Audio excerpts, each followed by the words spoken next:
What is up, superfans? I'm Matt Stockholm, and this is another edition of the Quantum Corner. Okay, so today we're talking all things DC. We're going to talk about some of the upcoming DC movies, give you my thoughts and opinions on a few things, as well as break down some of the character selections, trailers, and all that kind of stuff. First off, thank you guys for following me, for watching my videos. If you've subscribed to my channel, thank you so much. If you haven't subscribed, please subscribe to my channel, like this video, and comment down below. That's going to get you into our giveaway, which I'll talk about more at the end of the video. So make sure and watch all the way through. Okay, so first off, I want to talk about our favorite Caped Crusader, Batman. No. Okay, so the new Matt Reeves Batman movie is scheduled to start shooting in November. We haven't heard a whole lot about this, but rumors are suggesting that it's not going to be Batfleck playing Batman, that it's actually going to be cast a younger Batman, and this is more to be like a soft reboot. One of the villains that have been confirmed is the Penguin, who there is some talk about actually being played by Jonah Hill. So I think that could be really cool. I would really like to see him in that role and just kind of see how he does that. Another villain who was recently released was Black Mask, and this comes from Daniel RPK at Super Bros Movies, who is pretty much spot on with everything he reports. And if you don't know who Black Mask is, he's primarily a villain in the Birds of Prey series, but he is definitely supposed to be added on as one of the villains for the upcoming Batman movie. There's been other talk about Riddler and a couple other ones, but nothing's yet been confirmed. Okay, so the next thing I want to talk about is a little bit about Aquaman. I didn't actually get to do a review at the time of Aquaman. I would have loved to. It was an excellent movie. I thought for DC's new vibe, I think it's really something that's picking up steam.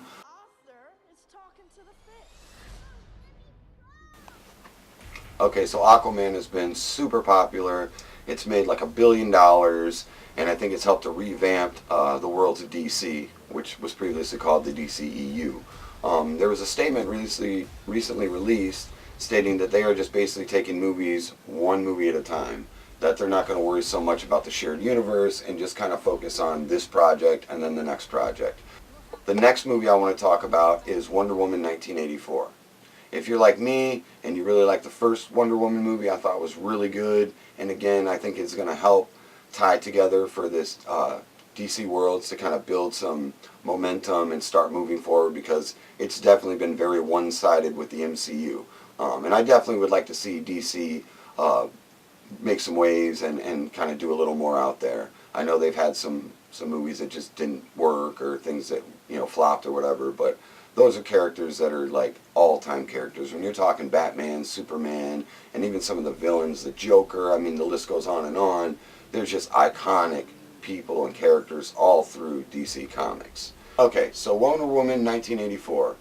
This is said to be that it's not actually a sequel to the original Wonder Woman, but it's just kind of like its own story. So I don't know, that has me a little confused. I guess we'll just have to watch to kind of see how it plays out. A few things about the movie. Steve Trevor is rumored to be back. There's been some footage and some clips of him being on set, or, you know, whatever, out there, dressed in some really cool 80s gear, even a fanny pack, I guess, in one shot. So it is definitely one of those things that have been getting out there. Now, whether it's a memory or something she thinks about or an illusion, we don't really know if they're just playing games with us or whether he's actually there. The second villain that Pedro Pascal is rumored to play is Maxwell Lord. And Maxwell Lord is kind of like a businessman. He first appeared in the Justice League's 1987 #1, and he's kind of like a mastermind who basically manipulates heroes to kind of get them on board with whatever he's trying to do. He's kind of he can be a hero in kind of a nefarious way. But I think basically in this movie it was leaked that he would be searching for some kind of magical artifacts and things like that, and possibly maybe that's how he's able to bring Steve Trevor back, and maybe he makes a deal with Wonder Woman for some kind of protection. If you look at Wonder Woman, she was in the museum, she loves artifacts, she loves history, and she definitely researches all that kind of stuff. And I guess Maxwell Lord being on the hunt for some kind of artifact, that could be an easy way for them to kind of meet up and start to build from that story. Okay, and the other main villain is Kristen Wiig, and she's going to be playing Cheetah, who is Wonder Woman's like all-time nemesis, basically her longest going foe. So I'm really excited to see how Kristen Wiig does this. If this role's a little darker role for her, I'd love to see her in something like that. And it'll be really cool to see how it turns out. The only downside to Wonder Woman 84 right now is it's been pushed back like 2 or 3 different times. I know initially it was going to be like a November 2019 release. Now it's being pushed to June 2020. So it may be a while before we actually get to see the movie and kind of break things down. But I'm still excited for it. Okay, the next thing I want to talk about is Shazam.